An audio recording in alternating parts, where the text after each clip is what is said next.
Boa tarde! Está começando mais uma edição do programa 20 Minutos.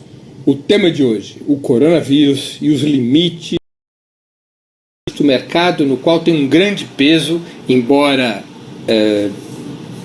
auxiliar, o capital privado, incluindo o capital internacional. A China, embora tenha cometido erros, tenha tido dificuldades no início da luta contra o coronavírus, houve hesitação do governo, hesitação nos registros, dificuldades, confusões. Logo em seguida, a China adotou medidas extremamente potentes contra o coronavírus, tanto do ponto de vista preventivo, quanto do ponto de vista de enfrentar a situação gravíssima daquelas milhares de pessoas que estavam infectadas pelo coronavírus. A China foi capaz de impor o interesse público sobre qualquer tipo de interesse econômico. A China decretou uma quarentena generalizada, em particular na região onde o coronavírus era mais incidente, proibiu circulação de transporte por terra, mar e ar, estabeleceu quarentena das pessoas nas suas casas, ergueu hospitais, construiu, enfim, um conjunto de providências que em algumas semanas foram demonstrando seu enorme potencial, fazendo com que a curva de expansão do coronavírus decaísse, a um ponto tal que ontem, dia 17 de março, apenas um novo caso foi registrado na China. A China aparentemente caminha para eliminar o risco do coronavírus e reduzir fortemente, se não romper, com a corrente de transmissão do vírus. A China ainda tem um estoque grande de pessoas infectadas, hospitalizadas, com risco de vida, mas essa curva, na medida em que a transmissão cesse,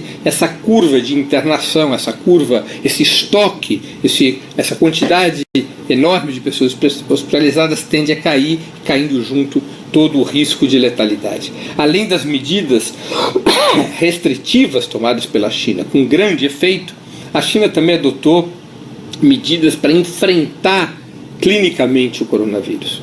Eu já citei a construção de hospitais, o célebre caso de um hospital erguido em 10 dias. Outras instalações hospitalares foram criadas. A China incentivou fábricas a produzirem com enorme rapidez máscaras, respiradores, aparelhos de respiração para aqueles que viessem a ser internados, remédios, um coquetel de cerca de 30 medicamentos, o mais famoso deles,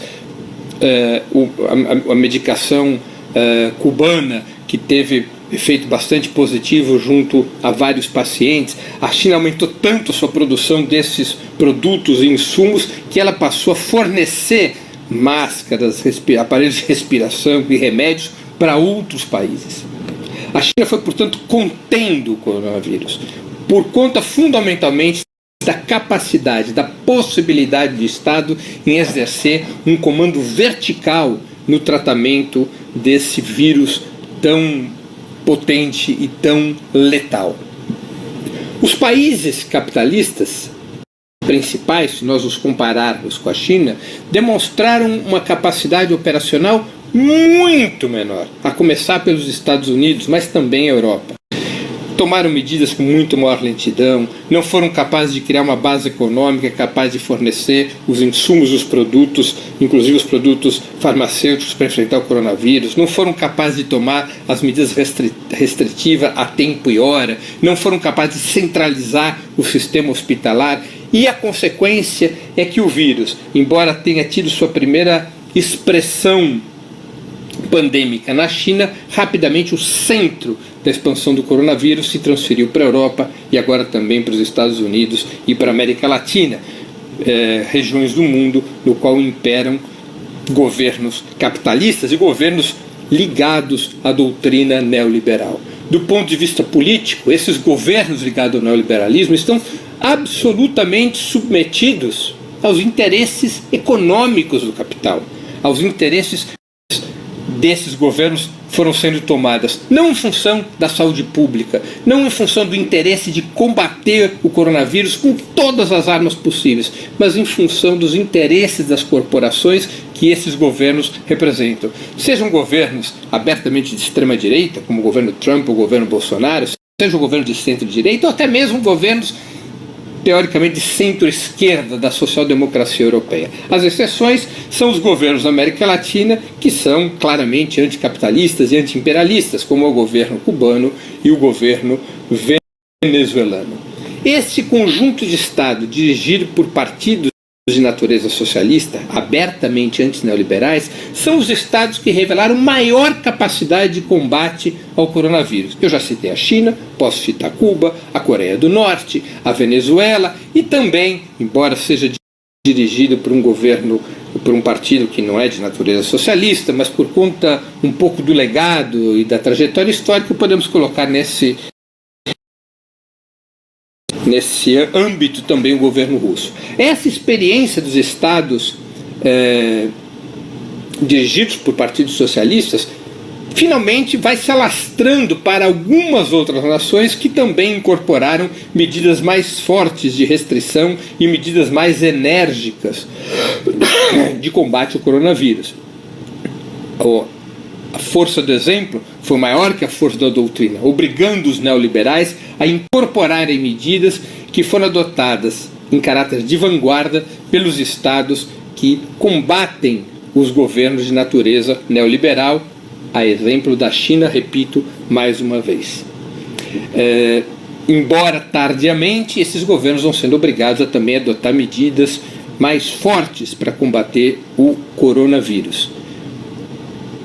O grande problema nesses países dirigidos por governos neoliberais é que essas nações são controladas, são comandadas pelos grupos econômicos e seus interesses de lucro, mostrando bem como o capitalismo e o neoliberalismo são inimigos da saúde pública e inimigos da vida humana, porque para essa gente, para os capitalistas e para os neoliberais, o que interessa é exclusivamente o lucro, ao contrário do que ocorre nos estados que possuem uma orientação contra o neoliberalismo. A situação é tão claramente favorável na comparação a esses governos antineoliberais que um subproduto da crise do coronavírus pode ser a precipitação da ultrapassagem dos Estados Unidos pela China como Estado líder, como Estado de vanguarda do planeta. Não apenas do ponto de vista político, inclusive do ponto de vista da liderança internacional, a China tem tido um papel muito mais importante na internacionalização do combate ao coronavírus do que os Estados Unidos, mas também do ponto de vista econômico. A economia chinesa pode colher frutos do combate radical e acelerado que a China fez ao coronavírus. A economia chinesa pode se recuperar mais rapidamente que a economia dos Estados Unidos, pode se recuperar com maior amplitude que a economia dos Estados Unidos, e o tempo necessário para a ultrapassagem econômica dos Estados Unidos pela China pode ser mais rápido do que o previsto na etapa anterior ao coronavírus. Nós podemos assistir um rápido fortalecimento econômico da China em comparação com os Estados Unidos, criando no planeta uma nova correlação de forças. O coronavírus pode exercer este efeito na geopolítica mundial. Por falar em economia, também aí nós devemos destacar alguns elementos importantes. Nos países governados por partidos que são contrários ao neoliberalismo, por partidos de natureza socialista, um conjunto de medidas econômicas vai sendo tomado no sentido de garantir sustentação para restrição, para brutal restrição de movimentos que é necessária para combater o coronavírus. São medidas que garantem que as pessoas possam ficar em suas casas sem ter maiores problemas de alimentação, sem ter problemas com luz elétrica, sem ter problemas com telefone, sem ter problemas com o pagamento das suas contas, sem ter problemas com a manutenção do seu trabalho. Vão sendo tomadas medidas de proteção ao povo, de proteção à classe trabalhadora e de proteção às empresas, ainda que seja necessário em muitos casos a intervenção do Estado. Governos dirigidos por partidos de natureza socialista adotaram essas medidas rapidamente, garantindo, portanto, a sustentabilidade das medidas de restrição ao movimento das pessoas. Os países capitalistas, os países dirigidos por governos neoliberais, batem cabeça em relação a isso, porque vinham operando na contramão desta lógica. Cada vez mais esses governos neoliberais aumentavam os benefícios, as desregulamentações, as privatizações, arrefecendo o controle do Estado e aumentando a autonomia das corporações, inclusive das corporações ligadas à saúde pública, ou seja, hospitais privados, medicina privada, planos privados de saúde. Essas eram e são as características dos governos capitalistas impulsionados pelos partidos de orientação neoliberal. Fica muito difícil, nesse cenário, adotar as medidas econômicas que possam dar a necessária sustentabilidade a um programa de enfrentamento ao coronavírus. Esses governos vão aos poucos adotando programas dessa natureza, mas pela metade. Na verdade, o que ocorre? Os governos neoliberais suspendem provisoriamente suas reformas e abrem o caixa dos tesouros nacionais, mandam as casas da moeda trabalharem para encher de dinheiro as corporações, os bancos, em primeiro lugar, as empresas, de tal maneira que as corporações capitalistas tenham recursos para sobreviver. Mas esses governos tomam essas providências, saindo dos marcos doutrinários do neoliberalismo, sem romper com a sua lógica, porque nós já assistimos isso em 2008. Depois que trilhões de dólares são entregues às empresas e aos bancos, os países passam a ter problemas fiscais, e quem acaba por pagar a conta desses problemas fiscais? Os povos, a classe trabalhadora, os povos da periferia do sistema capitalista. Porque para recuperar esses recursos, o que fazem os neoliberais? O que fazem os neocapitalistas? Passada a crise, reduzem os serviços públicos para poder garantir superávit fiscal, aumentam as taxas de juros, estabelecem um conjunto de medidas restritivas aos estados periféricos, diminuem salários, precarizam o trabalho, barateiam as condições de exploração da classe trabalhadora para beneficiar o capital, passam a conta desse afrouxamento fiscal para salvar as empresas, passam essa conta para os povos e para os países da periferia do sistema capitalista, retornando a uma agenda neoliberal ainda mais severa que na etapa anterior, exatamente para resolver o problema fiscal às custas dos povos e não às custas do capital. O capital é duplamente beneficiado. Foi beneficiado quando esses governos tiveram que suspender as políticas liberais para salvar as corporações, e também são beneficiados no período pós-crise, quando os governos aprofundam as agendas neoliberais para reduzir os custos de produção das grandes empresas capitalistas e aumentar seu lucro, para que, aumentado seu lucro, a contribuição fiscal possa ir ajudando a reduzir o problema gerado pela etapa anterior. Então, os governos neoliberais, embora serem com medidas que fogem à doutrina nesse momento, tratando de salvar as empresas, de inundar as empresas de recursos financeiros, é sabido que o seu interesse na etapa pós-crise é recuperar esses recursos a partir de uma exploração ainda maior da classe trabalhadora, de uma exploração ainda maior da periferia do sistema capitalista. Essa é a lógica do sistema capitalista e a lógica dessas políticas neoliberais. Para vocês verem, portanto, a contradição que está posta aí. É evidente que os povos, em função do combate ao coronavírus, devem lutar por um programa que rompa com as barreiras do neoliberalismo, que rompa com a dinâmica orgânica do capitalismo.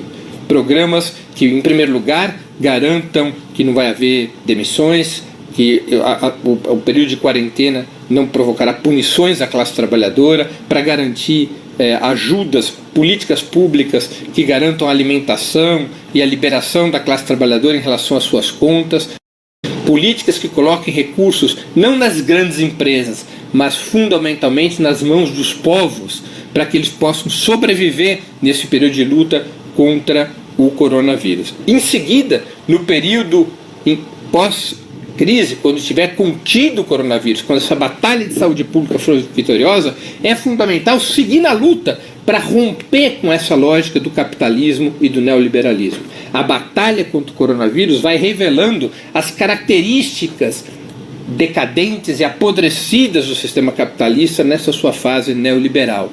O neoliberalismo desarma as sociedades para combater chagas como o coronavírus. O neoliberalismo reduz o poder do Estado para enfrentar um mal dessa natureza. O neoliberalismo cria barreiras econômicas incríveis para políticas que garantam a sustentabilidade da guerra contra o coronavírus. O neoliberalismo só interessa ao capital financeiro, só interessa às grandes corporações, como fica provado em situações tão dramáticas quanto o coronavírus. O neoliberalismo e o capitalismo condenam a humanidade ao seu ocaso.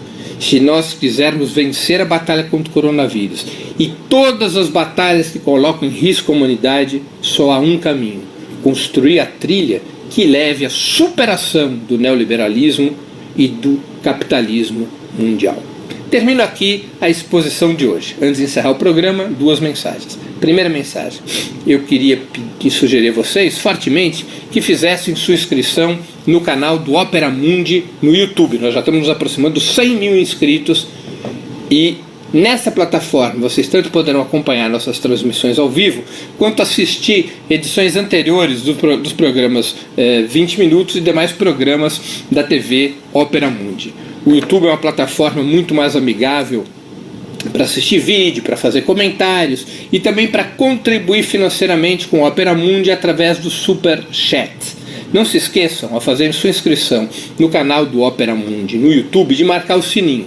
Marcado o sininho, vocês serão avisados todas as vezes que novos programas nossos ou de nossos parceiros forem ao ar. Segunda mensagem. Primeiro, um gole d'água. Segunda mensagem. Eu queria pedir a vocês, encarecidamente, que fizessem uma assinatura solidária de Opera Mundi. A assinatura solidária é um pequeno valor mensal que nossos espectadores e leitores pagam para que nós possamos ter os recursos necessários à sustentação e ao desenvolvimento de um jornalismo de qualidade, um jornalismo independente. Os recursos necessários para a batalha cotidiana de ideias e informações contra a imprensa de direita, cada vez mais manipuladora e mentirosa. Vocês poderão obter informações sobre a assinatura solidária e realizá-la imediatamente, com um processo muito simples e prático, no endereço www.operamundi.com.br/apoio. Vou repetir: www.operamundi.com.br/apoio. Uma terceira repetição que eu me confundi na segunda: www.operamundi.com.br/apoio.